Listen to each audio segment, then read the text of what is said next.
ఈ దేశంలో స్త్రీలు జాకెట్లు వేసుకోకూడదు, అది చట్టం.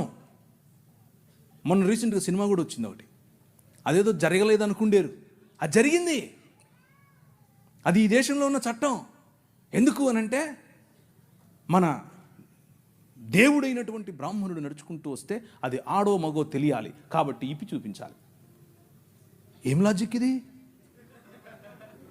ఏం లాజిక్ అవును ఇది? ఎవరికి ముఖ్యంగా బడుగు బలహీన వర్గాలకు జాకెట్లు వేసుకునే అధికారం లేదు అన్నారు. ఎందుకు లేదు? వేసుకోకూడదు నువ్వు అన్నారు. వేసుకుంటే స్తనాలు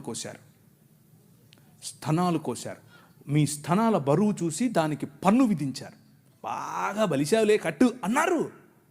కానీ ఒక పేరు చెప్తాను, విన్నోళ్ళు చేయొద్దండి. Charles Mead